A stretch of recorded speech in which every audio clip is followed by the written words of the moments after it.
All right, y'all, welcome to Blacks with Power, the show for blacks in America who want to discover ways to harness their power in order to protect the gains won by the struggles of our ancestors and advance the cause of freedom for themselves, their family, and others.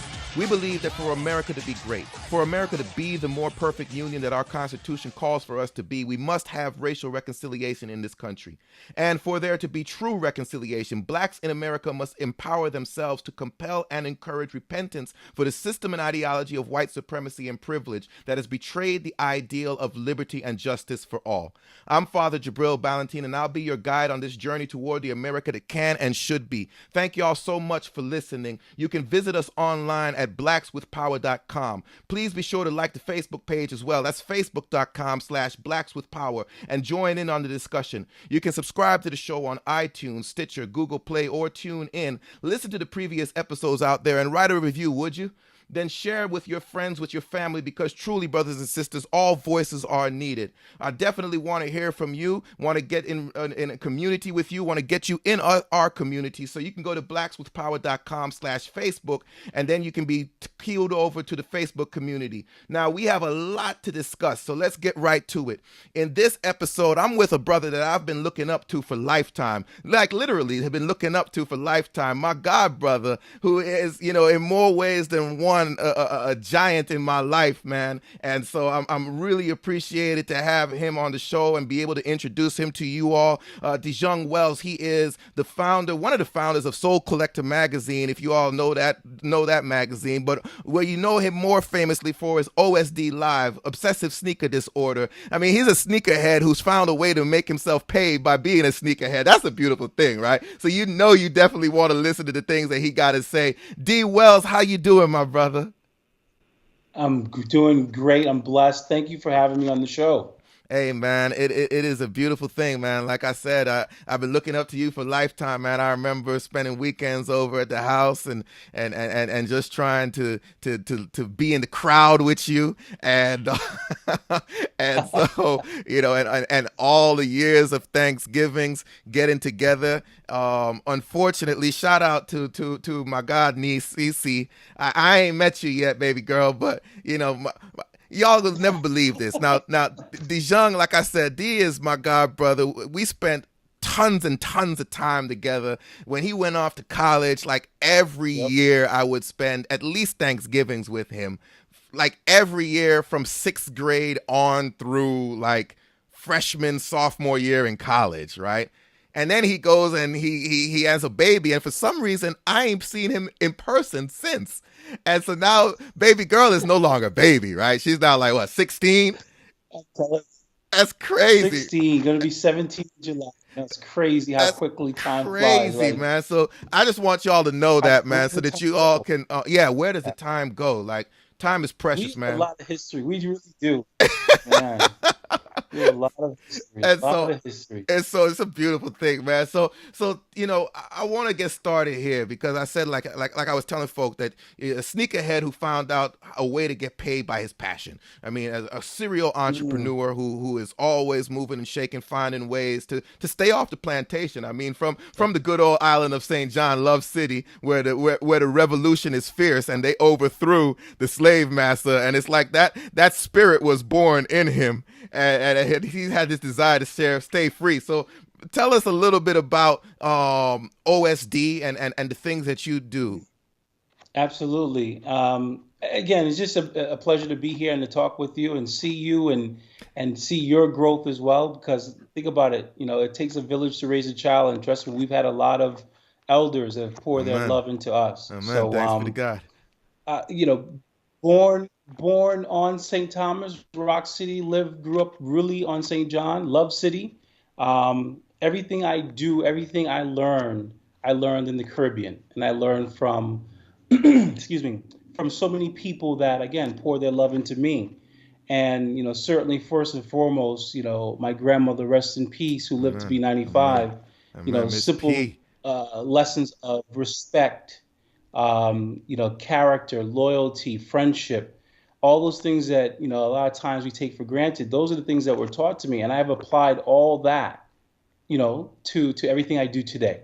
Amen. So I saw my grandparents, have a kind of makeshift bodega out of their house. They sold everything from, peppermint candy to M&Ms to beer to cigarettes, you name it. That was grandma's little side hustle on top of her other job, Right.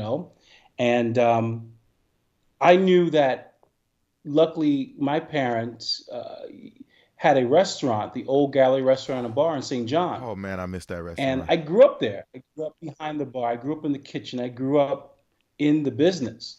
So to go on to college to study business, I knew that was in the future for me. Right. It just was something I knew.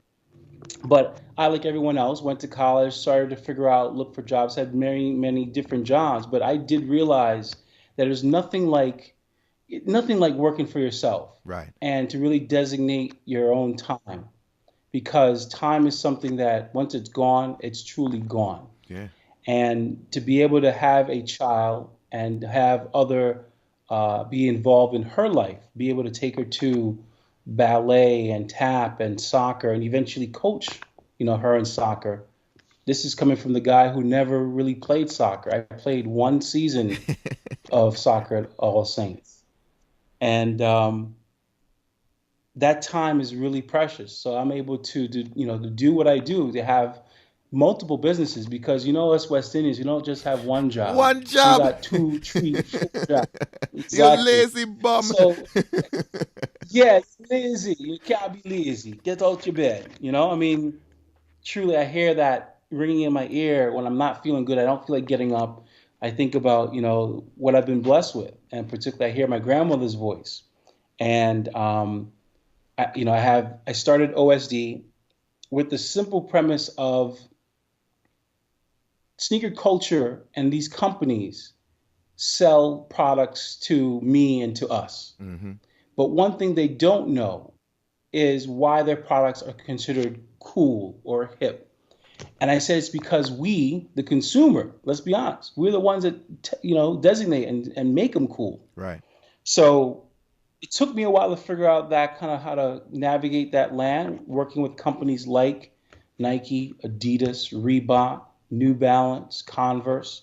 You name it, I've probably worked with them. A lot of marketing campaigns, I've worked on them too. And then creating another business, because I've always been interested in filmmaking and photography, but I wanted it to have a twist. So when my partners and I got together, we decided that, yeah, we'll have this worker owner cooperative business, which is called Future Focus Media. But we also want to bring in youth and then teach them these skills. I want to Nice. teach a young man, how to take better pictures with a DSLR point and shoot, or using, a smartphone, if Mm-hmm. that's the case.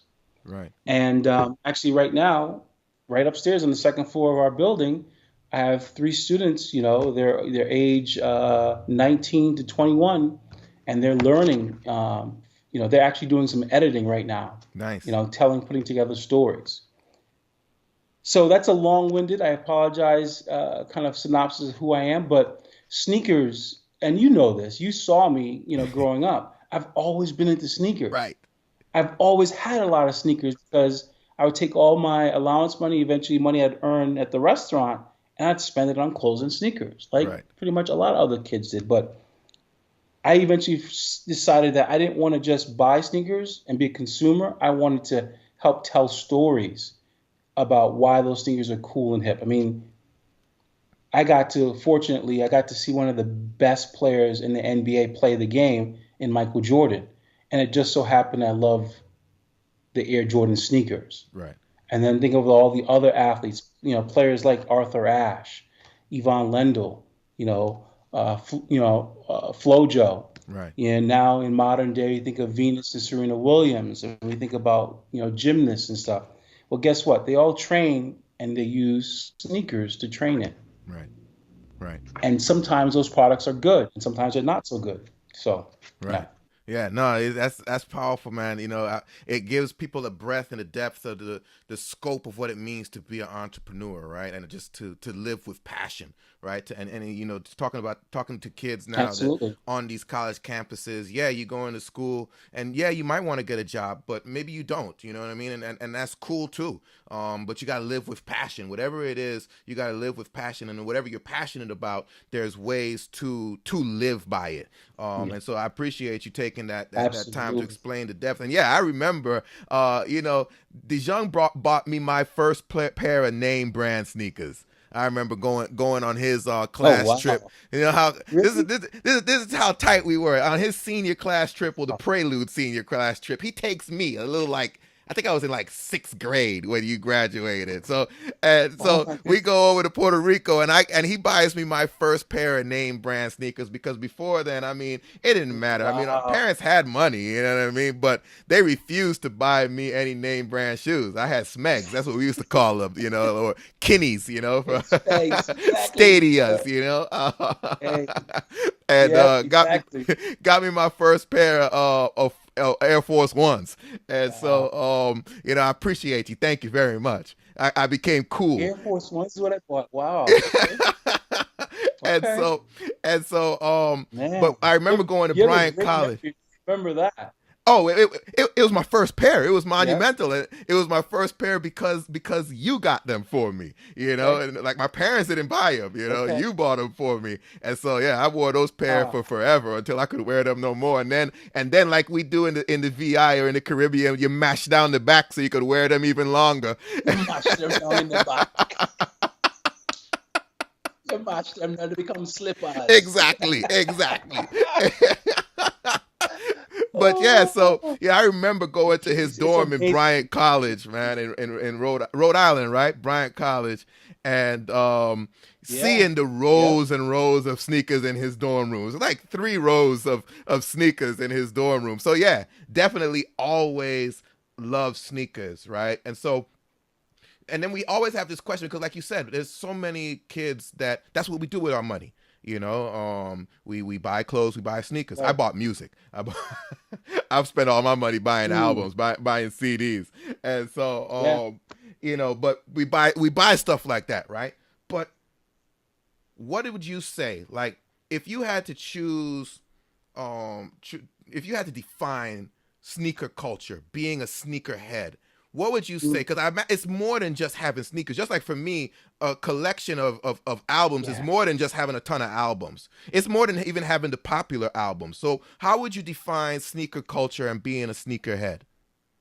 It's that's one of the questions I always get asked, and it changes every time I answer it because a sneakerhead is not defined by the number of pair of sneakers you have. You could have one pair of sneakers, but you are passionate about sneakers. You know the nuances of lines or why a sneaker has a particular cup sole versus not the kind of outsole, the tread pattern, be it herringbone or more so star.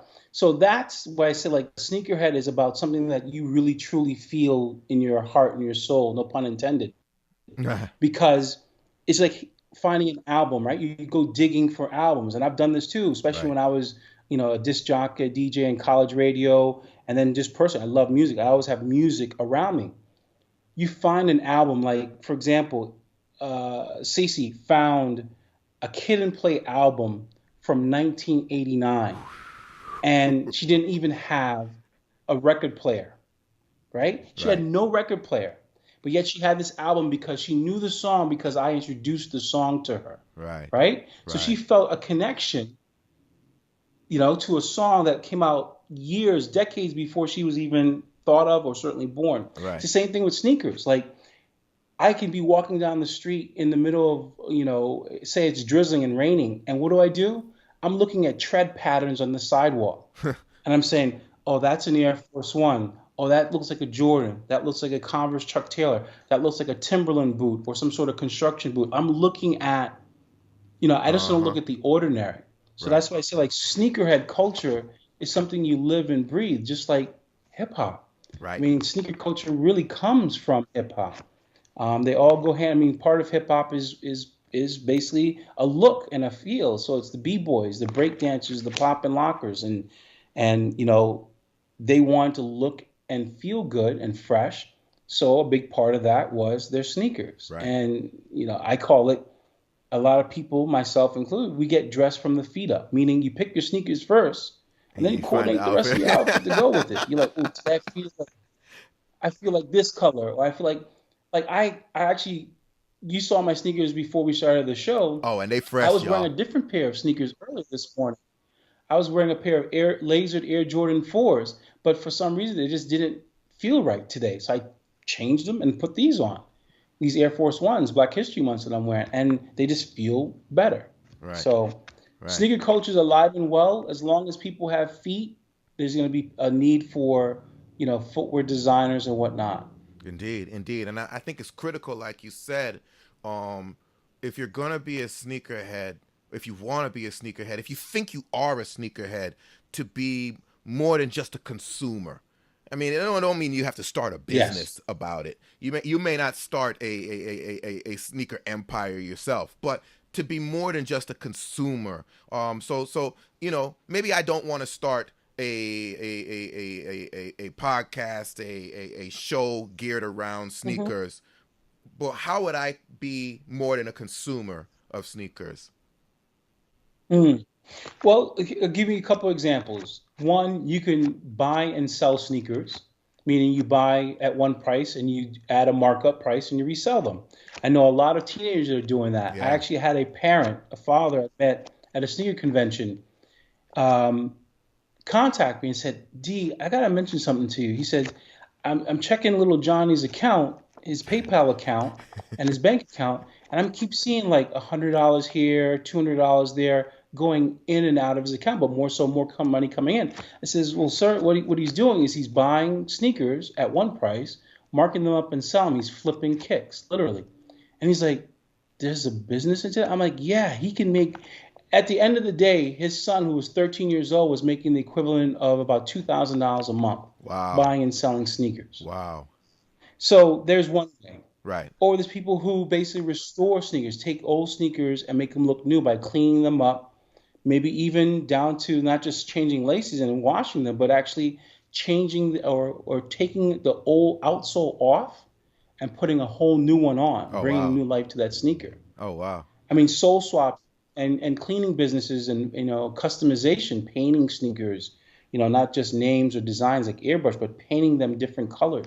That's become a very lucrative and good business for any person looking to kind of break into it and basically create a business within the Right. culture.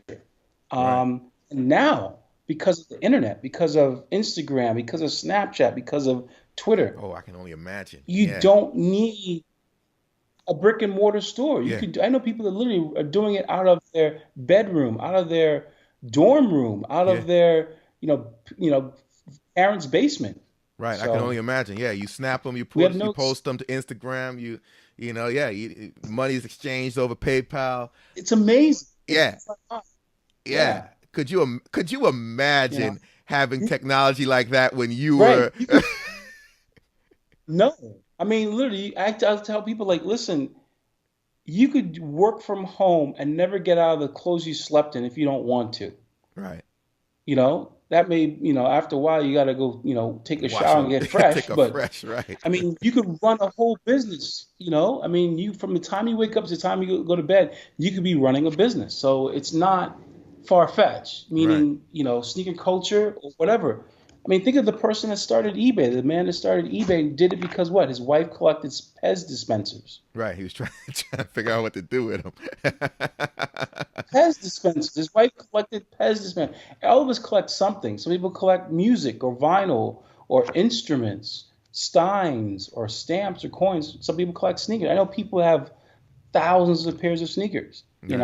and there's a story attached to every pair, Right. right? Like you shared earlier, your first pair of name brand sneakers, you remember that because I bought them, but then more importantly, because of what that meant for you in that moment, in that time, Yeah.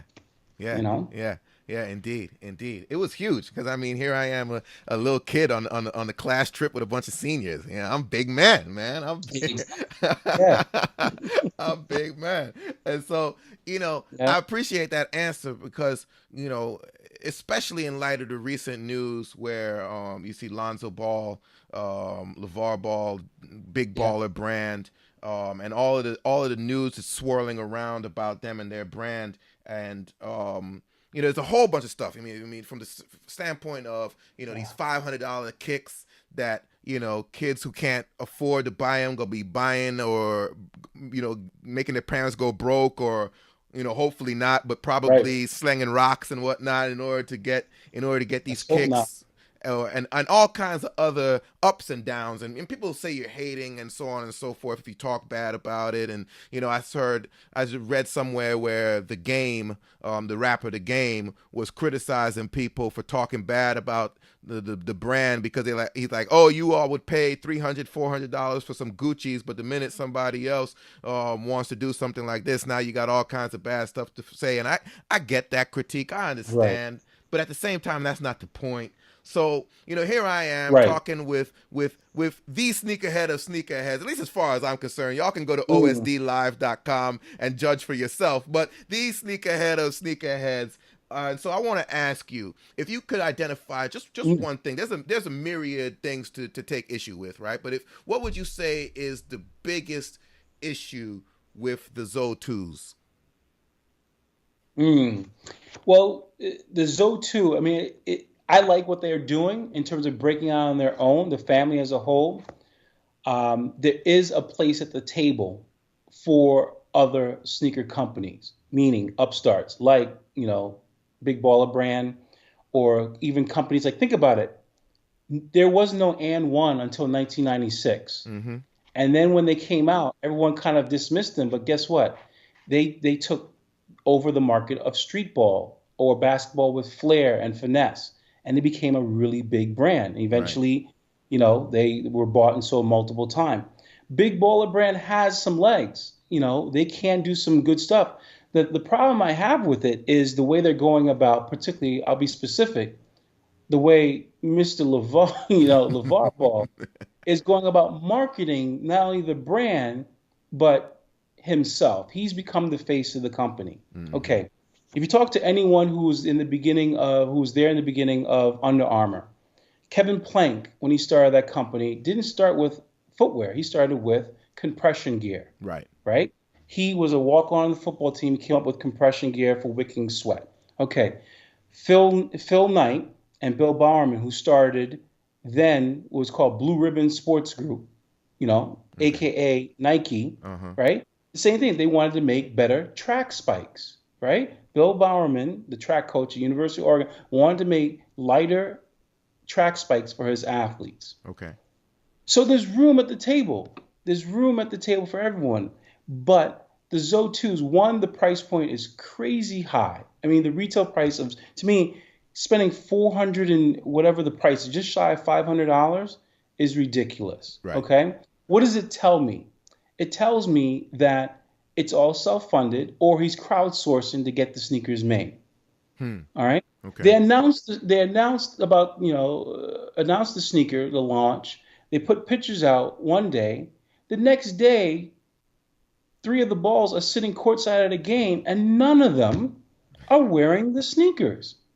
Okay, if I'm going to talk about my brand, be the brand which I'm going to live and breathe 24/7, Mm-hmm. every time I walk out, I'm going to be wearing something, but particularly if a big baller brand, yeah, they're going to sell you hats, or they want to. They want to sell you a t-shirt, they maybe sell you shorts or compression gear.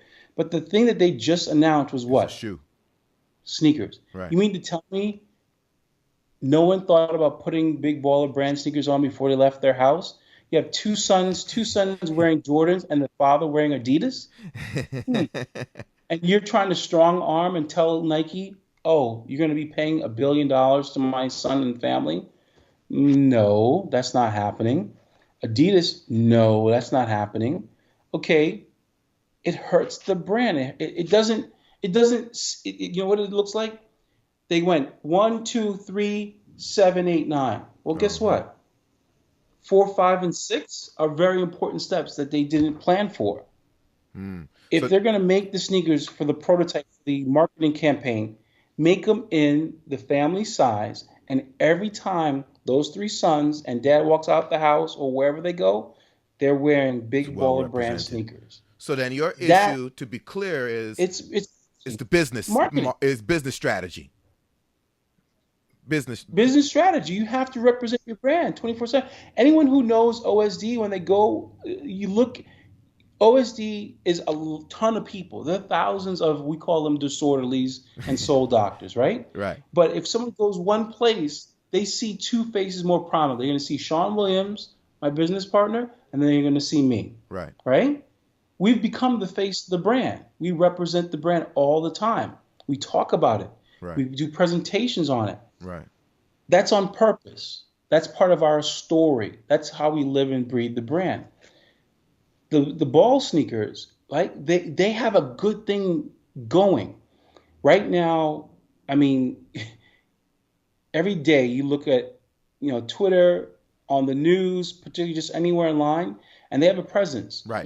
Big baller brand, if you look at the hashtag, they have a presence, but they're going about the wrong way of marketing it. Yeah. And that's the lens I see it through. It's like, if you're gonna tell this story, you gotta really think and plan your strategy. Or it's like your strategy. You have to have your calendar set, right? And you say, this we're gonna do this on these respective days. Right. No, I dig that, and I appreciate you sharing that because it brings a wider perspective on the critique. Because Yeah, I'm sure there's some things that you love about that as well. It's like Jay-Z used to say, "Can't knock the hustle." You know what I mean? Back when he was you can't. Can't. lyrically masterful. He's still no disrespect, Jay-Z. You still lyric, but Reasonable Doubt was so much better Oh, than anything else. And I think Jay-Z would agree with well, that. dumbed down his verses. Let's be honest. He told us that on us in a couple songs. Exactly, You know, he exactly. dumbed down his verses. Because he realized he could make more money by dumbing it down. So, in terms of respecting the Exactly. hustle, right?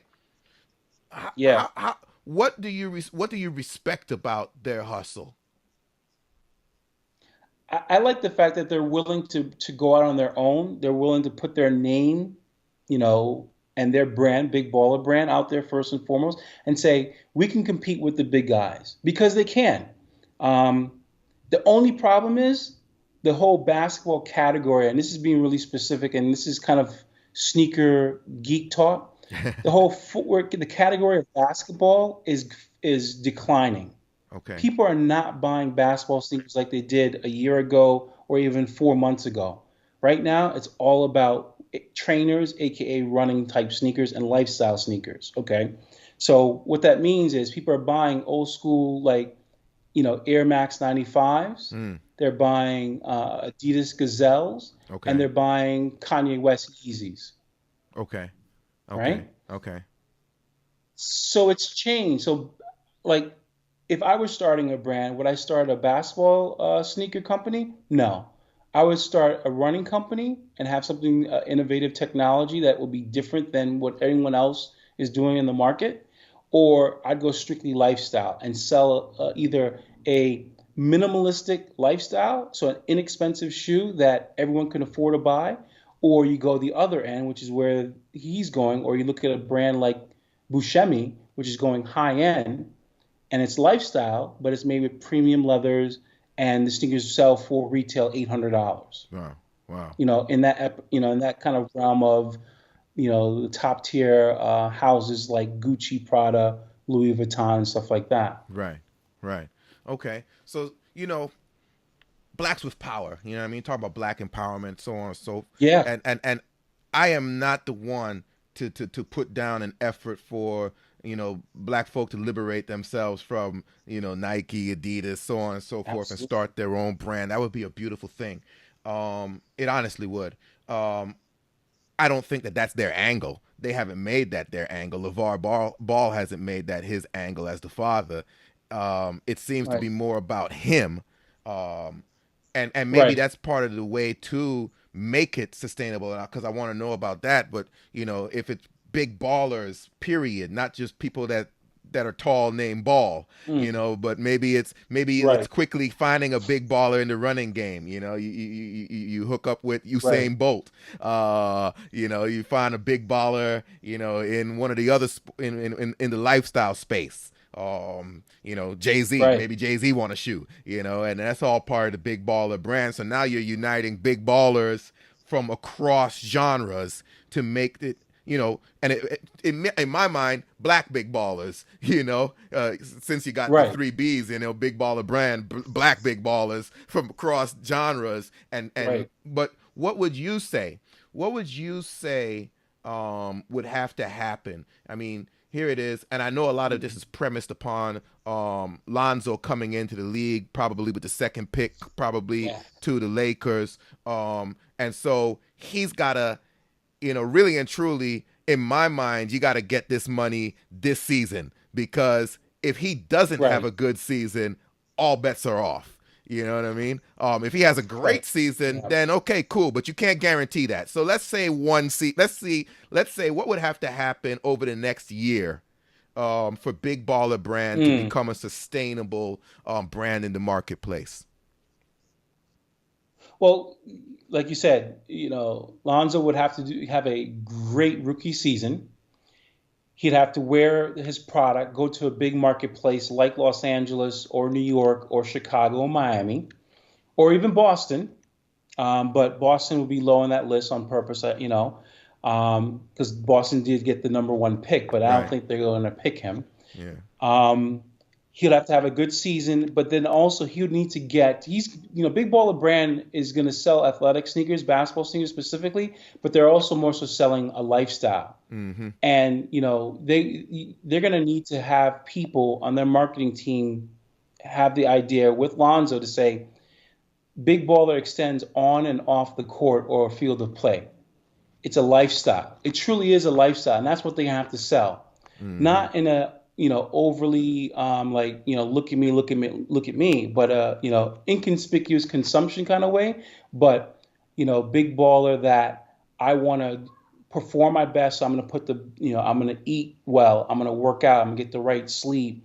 I'm going to give back to the community. So a portion of profits are going to go towards maybe youth empowerment, social justice work, um, internships and jobs in the community, wherever Yeah. their headquarters are, Yeah. right? So that's really what they're going to have to do. They're going to have to sell the Big Baller brand on a lifestyle. You Right. can call yourself a big baller, but a big baller is not just on the basketball court. Right. Because guess what? You're not on the basketball 24/7. Right. There's the stuff, the unseen stuff. You have to be realistic because that's the thing with social media now. People forget you're only seeing a snapshot of, like, say, what I want to share on Twitter or Instagram or Facebook.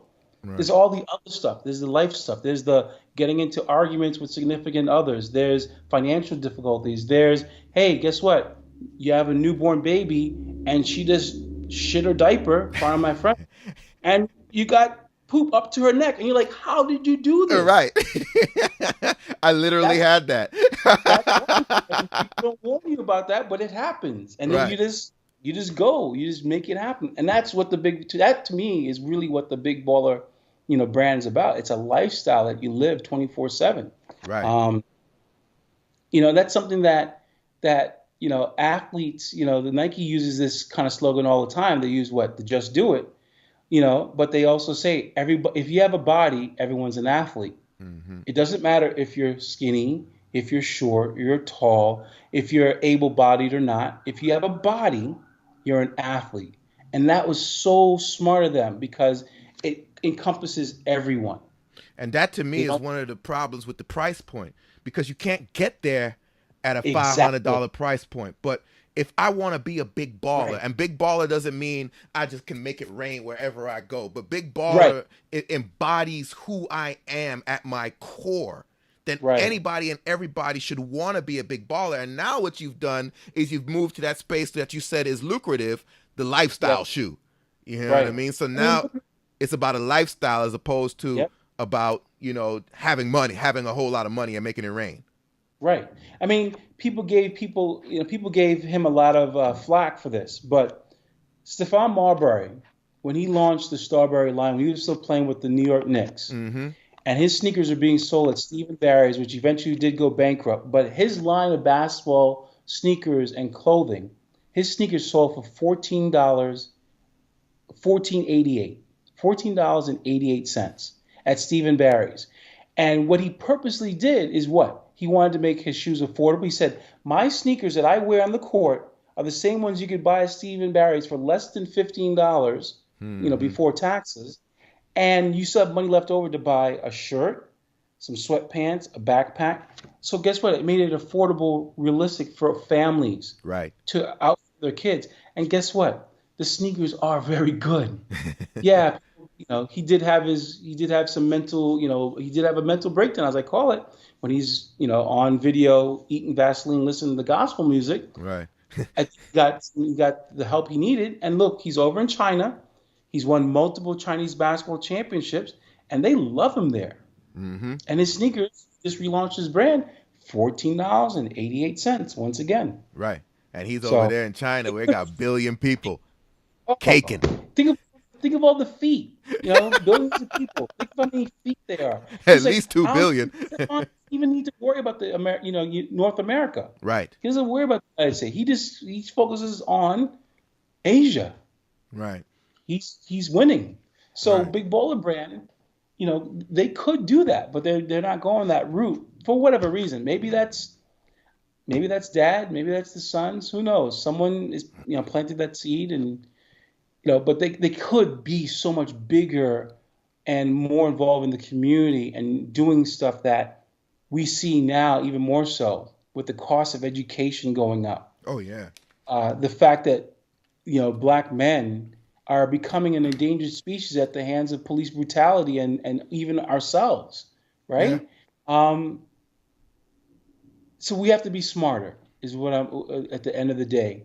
Oh yeah. Uh, and It's I like would say that I would say all this to LaVar Alonso, like, listen, you have to really think about your strategy. If I know you already have your idea, that's all well and good, but you could do so much more. could be so much more. It could be a bigger baller. You know what I mean? Absolutely. Right. And that to me is my beef with it, right? Because Yeah. Lonzo's talented. I mean, Right. his younger brother is talented. You know what I mean? They gonna be big. You know what I They mean? are. They Um, are. They have the potential, and as long as they stay healthy and the grace of God, they can have amazing careers. And I yeah, hope so. I hope they win big. I want them to win big, because then it says to some young man or young woman right now who's looking, saying, "Mom, Dad, I want to do what they're doing, but take mm-hmm, it to another level." mm-hmm. You know? And minus all of the flaws and the bravado and the Mm, pride and the arrogance and so on and so forth of LaVar Ball, I love the fact that he is all in support of his sons. You know what I mean? oh, yeah. He That for true. I mean, he is all yeah. now. It's become all about him, and he's writing checks that Lonzo and them are gonna have to cash. Um, Yeah. but again, Yeah. like you said, with everything going on, and this is what we talk about with Blacks with Power. One of the things that really upset me in the Obama years, when Obama first came into the presidency, was I was part of one of these groups that was throwing one of the inaugural balls for President Obama, and one of the affiliate groups, one of the other sponsors, called themselves the Talented 10th Society. Anybody knows about the Talented 10th, W.E.B. Du Bois and the Souls of Black Folks talks about this 10% of any population that's going to be your learned, your educated, your movers and shakers, so on and so forth. And those are going to have to be the ones that advocate on Right. behalf of everyone else. Cool. They changed that to say the Talented 10th Society, we don't throw parties, we throw events. So Negroes with talent have given up responsibility to the 90th, given up responsibility to the community for their own personal gain. And that's the beef that I Mm, have with Big Baller Brand and how LaVar is pushing out things. It's like, no, like you said, no, big ballers should be giving mm, back. You know, big ballers should be engaged in the issues of the Right. day. Big ballers should definitely make their money and bank it and invest it well. Big ballers should have good business strategy. Big ballers should have a whole bunch of things. It's more than just, oh, I got some talent on a court Right. and you're going to pay me. I mean, Absolutely.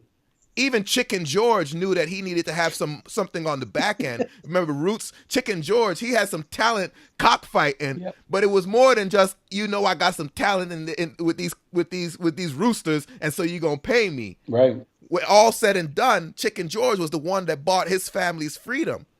So if you're gonna set ooh, Lord LaVar acting like Chicken George, Yeah. but if you're gonna set them up like Chicken George, at least have some substance, make it more meaningful.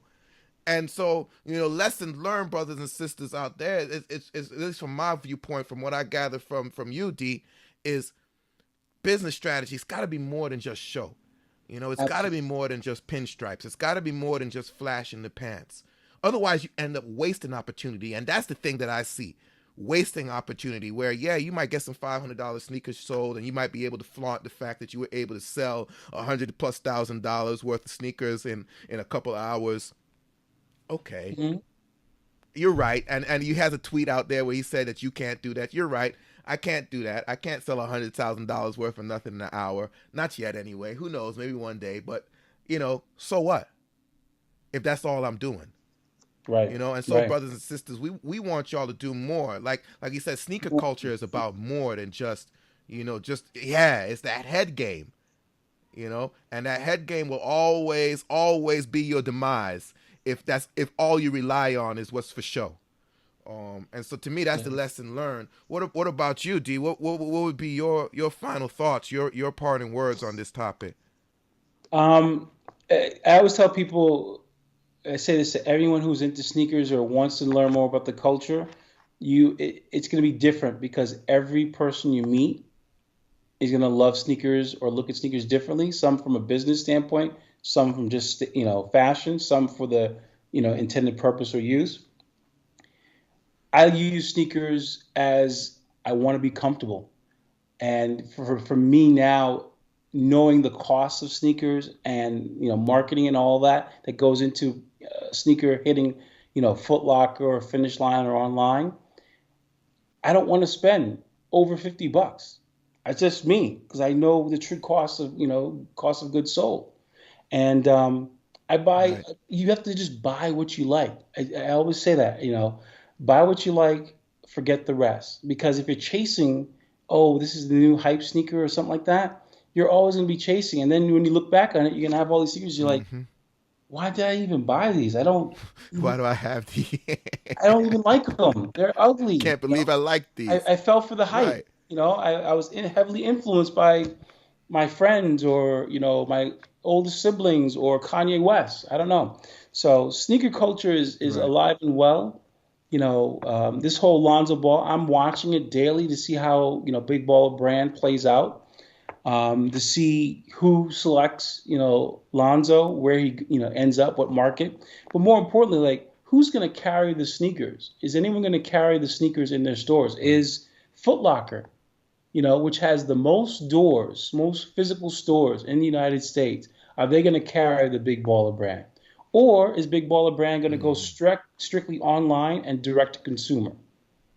Maybe so. Maybe they say, we don't need you, Foot Locker or Finish Line or Eastbay or anyone like that. They're just going to go direct to consumer. You go to our website, you buy them, we ship it from our warehouse, wherever, in Tennessee or in California.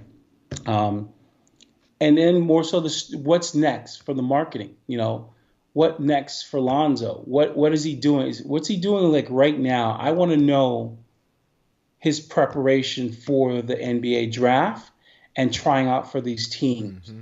I know me as a storyteller, I would want to document his journey. And I bet you, thinking the way I've seen his dad talk, they've got cameras following them because I wouldn't be surprised if there's the Big Baller Brand documentary in the works. I know I would film it. Right. Yeah. I know I would. I'd be filming Yeah. all the training, meals, conversations, responding to stuff that they're reading in the news media about Big Baller Brand and how LaVar is speaking off the top of his head, and put together, I'd make my own documentary. and I'd submit it to, Oh yeah. Sundance and all Tribeca Film Festival, and next thing you know, guess what? It's just more marketing for the family and the brand. Marketing. Yeah. And now, Yeah. because you can film Exactly. inexpensively and with multiple, smartphones and cameras that are not expensive anymore, you can do that. Yeah. Yeah, that would be that would be a wise move, especially if you have a story that Oh, makes Big Baller bigger than LaVar and bigger than absolutely. Lonzo. Yeah. Big Baller, something that's accessible to Yep. everyone, and tell that story through the documentary. Yep. Oh, then hands down, once that documentary comes out, everybody I gonna want want to a pair see of it. Big Ballers. I'd spend the money. I'd Yeah, pay the $12 to go see it in the theater, or just put it on Netflix or some other, right. video on demand platform. Right, right. Yeah. Man, I appreciate you spending some time and dropping these Thank you. insights. Brothers and sisters, I hope that you have been motivated and to understand a little bit more about how your passions can be part of your entrepreneurial spirit, should be part of your entrepreneurial spirit. And also, even if you don't have that entrepreneurial spirit, just to get a little more understanding on how the game is being played out here with you as a consumer and how you can be more than a consumer, especially as you're out there trying to be fashionable on campus or fashionable wherever you are in your day in, day out. That you're being wise with your choices, and doing so in a way that is empowering you and not just taking away from you. And so now, we want to hear from you. We want to know, what do you think of the Big Baller brand and this idea of Big Baller being bigger than Lonzo, Mhm. being bigger than LaVar? Does it need to be bigger than the balls, or can it be simply about the balls? Like, would you buy into that if that's all it ever Mhm. becomes? Or does it need to become something bigger? Does it need to become something that you can embrace, that you can be part of? Want to hear from you. So be sure to like the Facebook page, facebook.com/blackswithpower, and subscribe to the show via iTunes, Stitcher, Google Play, or TuneIn. Listen to the previous episodes and leave a review. Then share your favorite episodes with family and friends. Brothers and sisters, a charge to keep we have, a God to glorify, a never dying soul to save and fit it for the sky. We have come a long way. Lord knows people have accomplished a great deal, thanks be to God. But we ain't there yet. So let us march on till victory is won. Live with power.